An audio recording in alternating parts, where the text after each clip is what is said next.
Ceci est une émission payée par l'heure de la bonne nouvelle.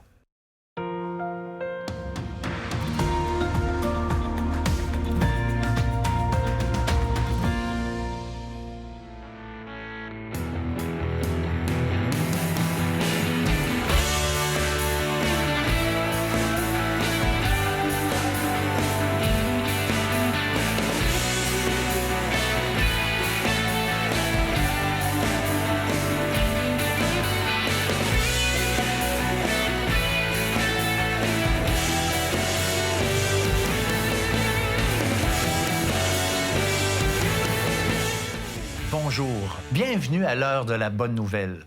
On poursuit notre série qui a comme thème « Je suis Jésus » et cette semaine, on aborde cette déclaration de Jésus « Je suis le sept ». Et j'ai avec moi Jean-François Moquin. Salut, mon cher François. Bonjour, mon cher Jean-François.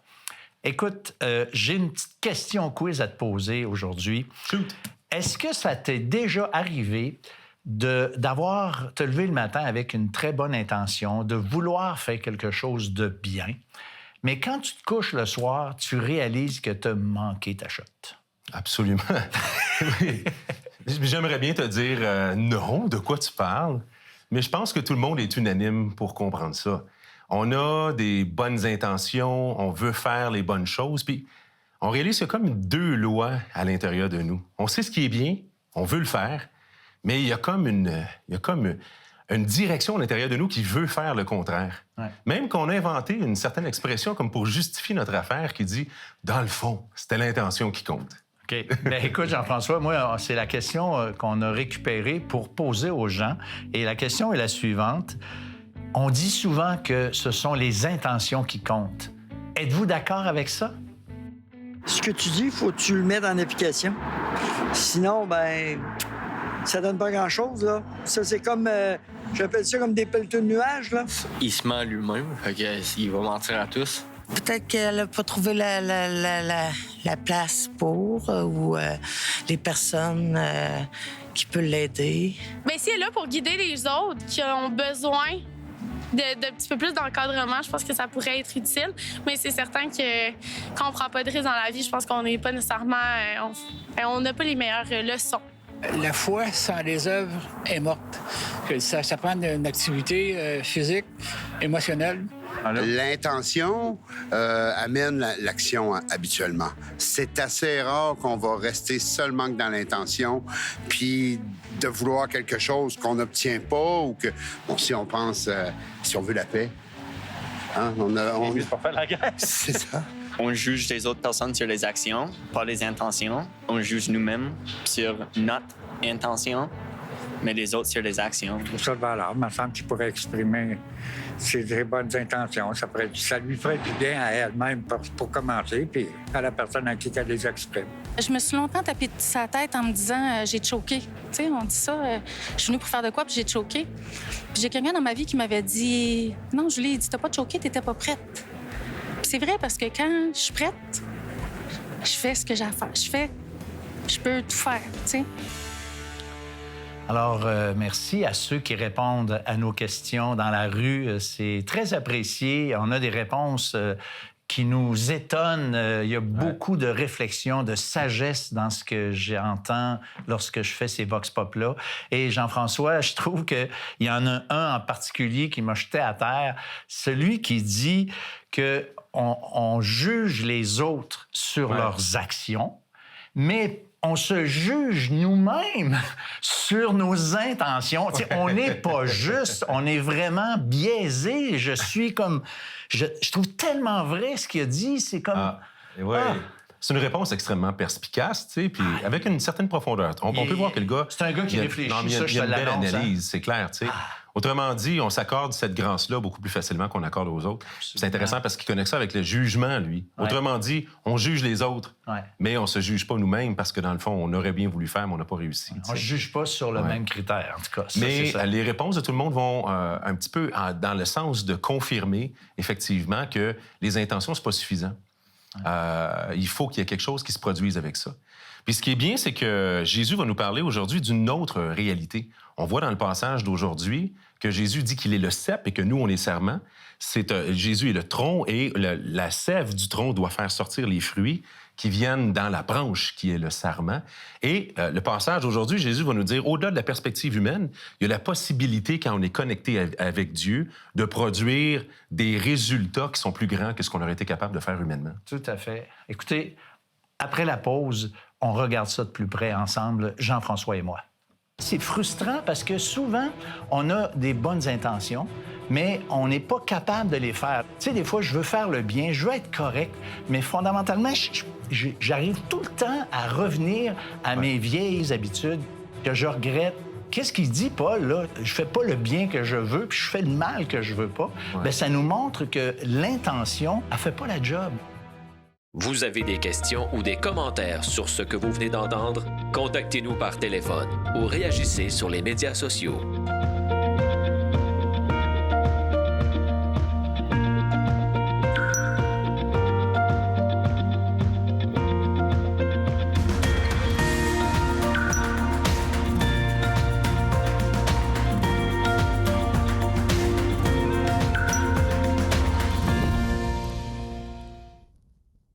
Aujourd'hui, on considère la description de Jésus à propos de lui-même en tant que le cep. Jésus dit « Je suis le cep et vous êtes les sarments ». Donc, on a parlé, entre autres, la question qu'on avait posée dans le Vox Pop avait rapport aux bonnes intentions. Et puis, est-ce que c'est suffisant d'avoir des bonnes intentions dans la vie? Bien, malheureusement, on sait très bien que fondamentalement, c'est pas suffisant. Selon la Bible, c'est en fonction de ce qu'on a à notre disposition qu'on peut faire des bonnes choses. Par exemple, moi, j'ai l'intention, Jean-François, l'année prochaine, lorsque j'aurai mon retour d'impôt, de te refiler 1 million de dollars. Oh, là, tu m'intéresses. Bien, écoute, tu vas être déçu parce que même si je serais sincère, je ne peux pas te donner 1 million de dollars suite à mon retour d'impôt parce que je n'ai pas ce million. Tu comprends? Alors, l'apôtre Paul, il va dire la chose suivante, et ça, c'est dans le contexte de l'argent qui parle de ce que je vais vous lire maintenant dans la 2e épître aux Corinthiens. Il dit, « La bonne volonté, quand elle existe, est agréable en raison de ce qu'elle peut avoir à sa disposition et non de ce qu'elle n'a pas. » Alors, autrement dit, ça vaut pas grand-chose de dire quelque chose si on n'a pas les moyens de le faire. Mais c'est ça, tu sais, exactement. Le verset, c'est exactement ce que j'ai dit comme exemple, le million de dollars qu'on ne peut pas donner si on ne l'a pas. Puis fondamentalement, c'est frustrant parce que souvent, on a des bonnes intentions, mais on n'est pas capable de les faire. Là, je parle du million, mais tu sais, des fois, je veux faire le bien, je veux être correct, mais fondamentalement, j'arrive tout le temps à revenir à mes vieilles, j'allais dire à mes vieux péchés, à mes vieilles habitudes que je regrette, et ça continue comme ça. Puis l'apôtre Paul, il va dire encore, il va l'exprimer d'une façon tellement facile, tellement claire, en disant ceci dans l'Épître aux Romains au chapitre 7 et au verset 19. « Car je ne fais pas le bien que je veux, et je fais le mal que je ne veux pas. » Alors, moi, Jean-François, là, ça fait bientôt 45 ans que je suis marié et je prétends, merci, je prétends que ma femme, c'est la personne que j'aime le plus dans le monde, OK? Et pourtant, c'est elle que j'ai le plus blessé dans ma vie. C'est souvent le cas, hein? C'est vrai. Ouais. Alors, qu'est-ce qu'il dit, Paul, là? Je fais pas le bien que je veux, puis je fais le mal que je veux pas. Bien, ça nous montre que l'intention elle fait pas la job, tu sais. Et puis, le texte que je veux lire aujourd'hui, parce que le texte de Jésus qui dit qu'il est le cep et nous sommes les sarments, c'est dans l'Évangile de Jean, au chapitre 10, et on va lire ça ensemble, si vous voulez bien.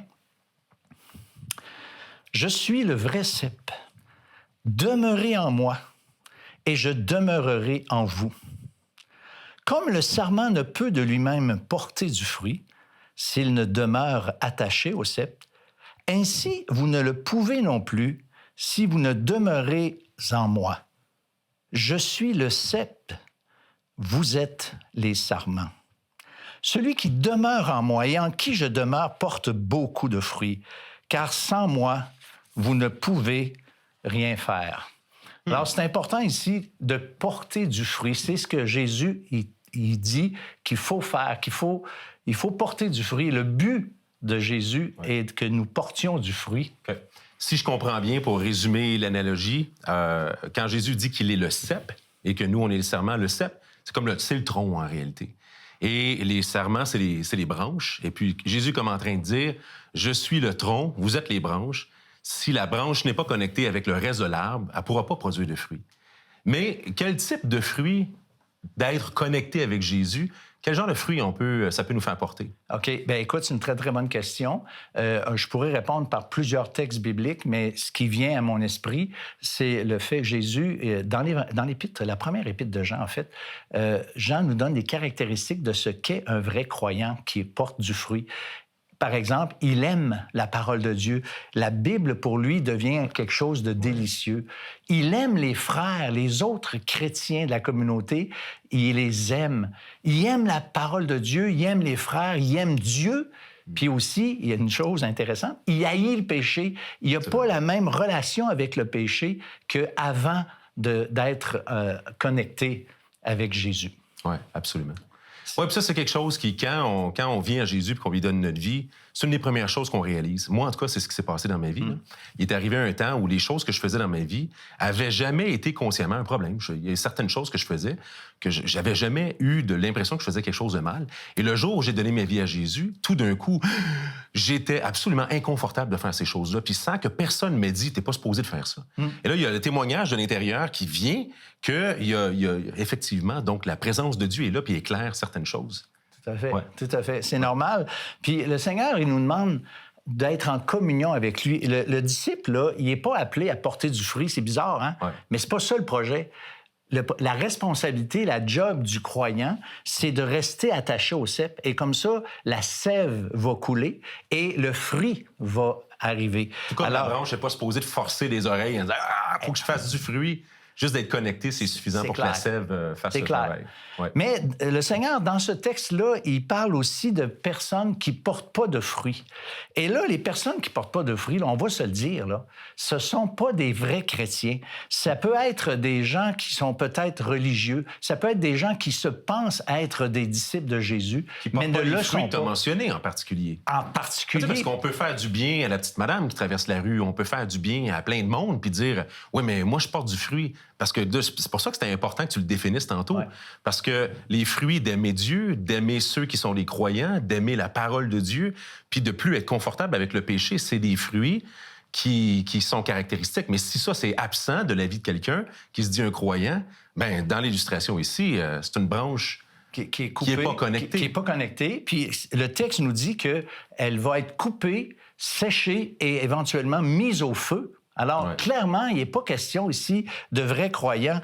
Il ne faut pas tomber dans le piège de la religion. Tu sais, les gens, souvent, ils vont vouloir imiter un chrétien, ils vont vouloir vivre comme un chrétien, mais ça ne fonctionne pas. Ça ne sert à rien d'essayer de se mettre toute la liste d'épicerie d'œuvres, de bonnes œuvres qu'il faut faire lorsqu'on est un chrétien. Ça ne fonctionne pas.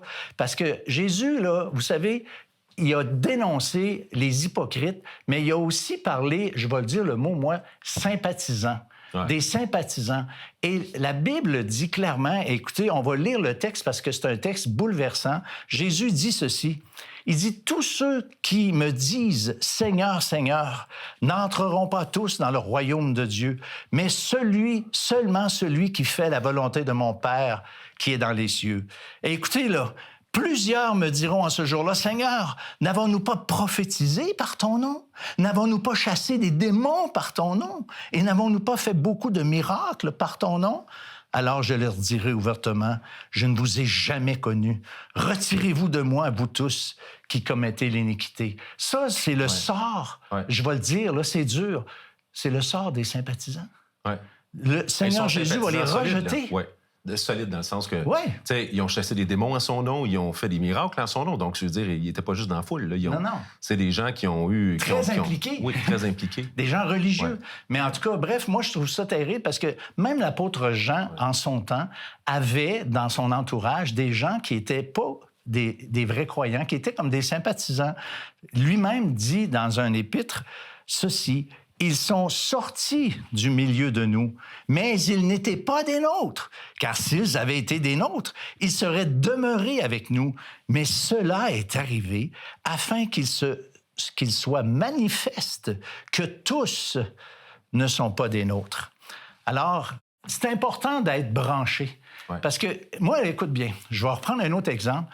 Je réunis mes enfants, puis je leur dis, je vais aujourd'hui vous donner une partie de l'héritage que j'aurais pu vous donner plus tard. Alors, les enfants sont bien contents. Mais toi, là, je le ferai pas, hein? Alors, mais toi, Jean-François, t'es là, puis t'entends ça, toi. Ben oui. Puis là, tu dis, hein, c'est cool. Non, Jean-François, là, il y a quelque chose que t'as pas compris. T'es pas mon fils. Ça fait 2 fois que tu me déçois aujourd'hui. Écoute, je suis désolé, mais t'es pas mon fils. Alors, le Seigneur Jésus, il parle à ses disciples. Ouais. Alors, c'est important de comprendre qu'il faut être branché. On peut pas se prétendre croyant sans avoir nous-mêmes personnellement été branchés avec le cep. Ouais. Mais il y a une bonne nouvelle. Jésus, c'est marqué dans l'Évangile de Jean, mais à tous ceux qui l'ont reçu, à ceux qui croient en son nom, elle a donné le pouvoir de devenir. Alors, on peut aller. C'est vrai que Jésus s'applique. La parole de Jésus, s'il ne s'appliquait pas à tout le monde, mais on peut maintenant. Elle peut s'appliquer à nous si on devient un disciple. Exactement. Oui, bien, merci beaucoup pour l'encouragement là-dessus. Puis, c'est l'amour de Jésus, encore une fois, qui se manifeste. Il veut nous donner quelque chose. Et puis, vous savez, on a grandi dans une culture, surtout si vous êtes un petit peu plus que la génération X. Moi, je suis de la génération X, mais j'ai connu l'enseignement religieux, par exemple, à l'école. Et puis, peut-être que vous avez déjà été à l'Église. On était dans un climat qui était plutôt chrétien, et puis on connaissait les histoires, on participait à une certaine ritualité et tout ça. Mais des fois, on peut se rendre compte que ça, c'est des choses que j'ai sues, mais j'ai peut-être, moi, jamais eu l'opportunité de répondre personnellement à l'appel de Jésus. Et là, c'est hyper important aujourd'hui parce qu'il est en train de vous faire comprendre. Peut-être que vous aviez eu une mauvaise indication dans vos vies de porter des fruits. Vous allez dire, je suis une bonne personne, je fais des bonnes choses, je fais de mon mieux pour respecter les commandements de Dieu et tout ça.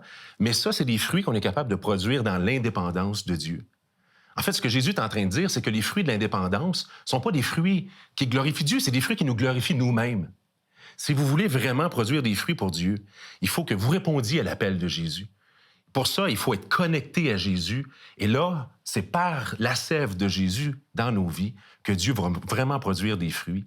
Donc, je vous encourage à venir à lui aujourd'hui et puis de faire cette expérience-là. Au-delà de l'aspect culturel, peut-être, de ce que vous avez connu de Jésus, prenez le temps de vous adresser à lui dans la prière et de lui dire, « Seigneur, moi, je veux me donner à toi. Je veux que tu te serves de moi. Je veux que tu fasses passer ta sève par moi pour que les œuvres de Dieu se fassent au travers de moi. » L'Heure de la Bonne Nouvelle, en collaboration avec le Messager chrétien, vous offre gratuitement le livre de méditation quotidienne La Bonne Semence. Pour en recevoir un exemplaire, écrivez-nous à L'Heure de la Bonne Nouvelle, casier postal 33012, comptoir postal Thibault, Trois-Rivières, Québec, G8T 9T8. Vous pouvez également nous joindre à info@hbn.ca ou par téléphone 1-866-509-1319. Vous avez des questions ou des commentaires sur ce que vous venez d'entendre? Contactez-nous par téléphone ou réagissez sur les médias sociaux.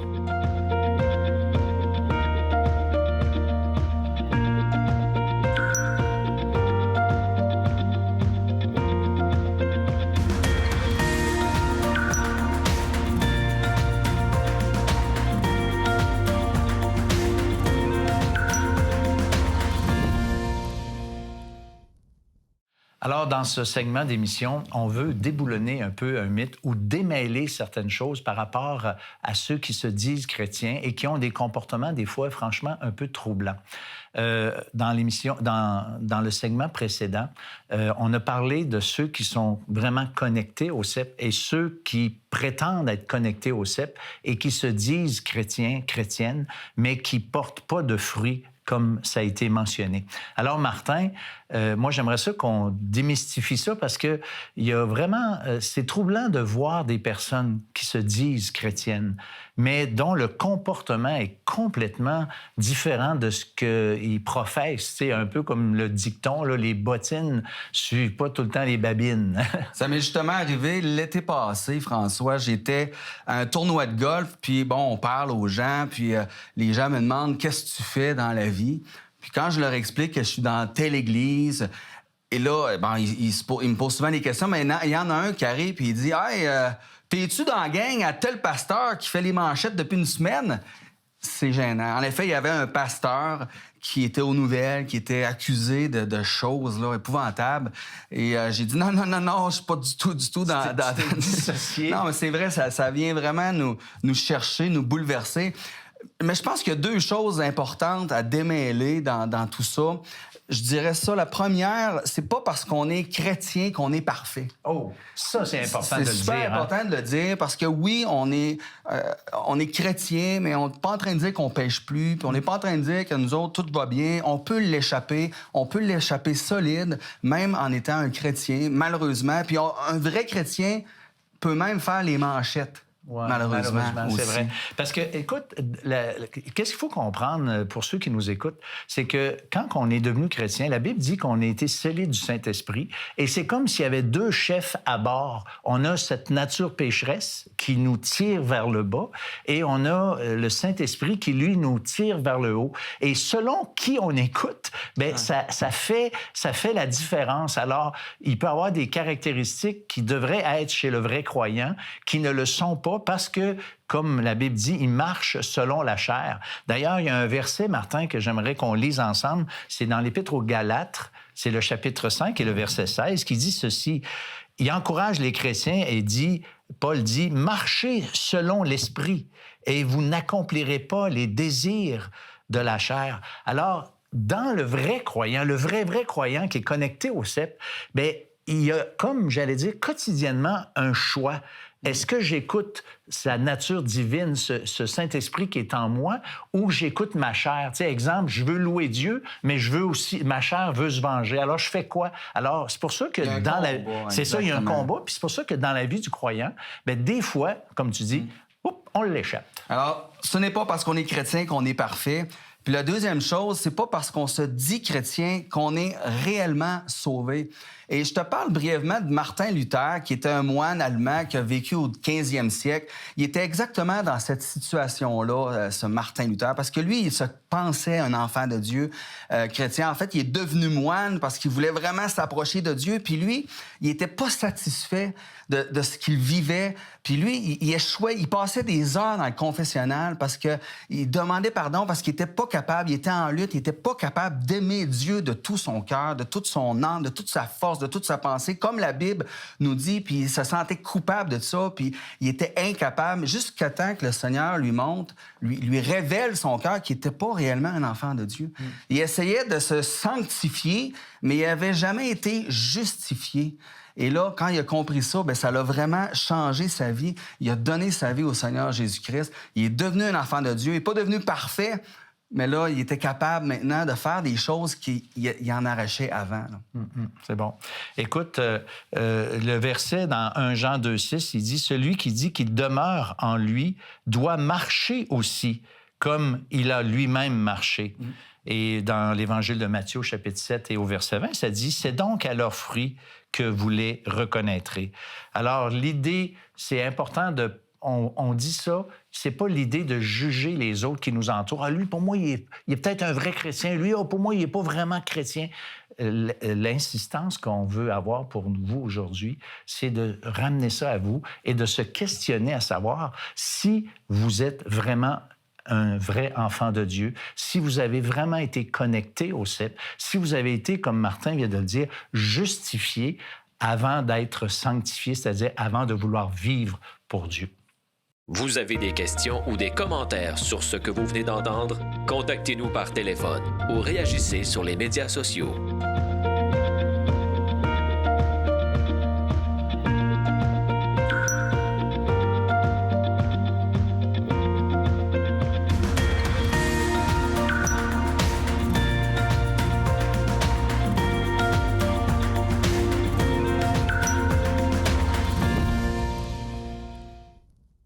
Alors, Jean-François, on a parlé dans le segment précédent avec Martin de deux catégories de personnes, de personnes qui sont vraiment connectées avec le Seigneur, la sève qui coule, qui porte du fruit.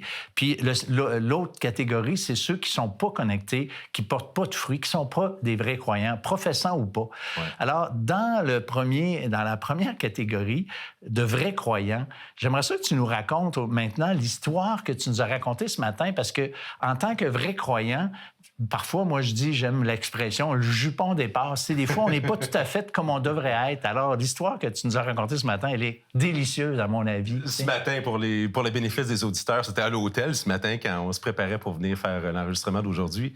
Mais oui, effectivement, tu sais, parce qu'on le sent. C'est la première chose qu'on voulait exposer, c'est de comprendre la différence qu'il y a entre ceux qui sont venus à Jésus et qui sont des disciples de Jésus et qui sont maintenant connectés, et ceux qui ne l'étaient pas, qui étaient, comme tu as dit, des sympathisants. Mais maintenant, on peut être connecté à Jésus et rester connecté avec lui fait en sorte qu'on produit des résultats qui font des fruits à la gloire de Dieu. Mais des fois, on peut l'échapper, comme tu dis. Puis une belle illustration de ça, c'est qu'un matin, on habitait à Chamédé, à Laval, dans ce temps-là. Et puis, ce matin-là, j'avais lu ma Bible, j'avais eu un bon temps de prière. Puis, il arrive des temps où on se sent comme imbibé, on dirait, de la communion avec Dieu, rempli de compassion. C'est comme si la sève passe, puis que la compassion de Dieu s'étend sur les autres. Donc, là, j'embarque dans l'auto, je m'en vais au travail, et là, j'arrête à une lumière, puis là, je vois un itinérant passer. Et là, j'étais rempli de compassion pour lui. C'est comme si l'amour de Dieu pour lui passait au travers de moi ce matin-là. Et là, je priais pour lui dans l'auto. Je disais, Seigneur, c'est comme, touche-le aujourd'hui. Fais quelque chose pour cet homme-là qui souffre et tout. Puis là, je m'en vais au travail, comme toute saisie de compassion. Puis le lendemain matin, j'arrive, bing bang, je me prépare, les couettes tout croche en l'air, j'embarque dans le char. J'ai pas pris de temps avec Dieu. J'arrive à la même lumière, puis le même gars passe, puis je le regarde, je suis comme, as-tu vu ça, cette affaire-là? Puis c'est comme si Dieu, il me saisissait vraiment en me disant, tu te souviens pas hier du sentiment que tu avais avec le même gars à la même lumière? Puis là, ça m'a vraiment fait « Wow! » C'est vrai. Mais quand on a été connecté à Jésus, on comprend cette nuance-là entre les deux. Ouais. Et puis, on peut vous encourager à la maison de rechercher cette communion-là avec Dieu. Vous pouvez le faire en venant à Jésus comme sauveur, en vous donnant à lui. Ensuite, vous allez voir à quel point, quand Dieu passe sa sève au travers de nous, ça nous libère. Maintenant, il y a d'autres façons de développer cette relation-là, entre autres par les outils qu'on vous présente aujourd'hui sur le site Internet de l'Heure de la Bonne Nouvelle.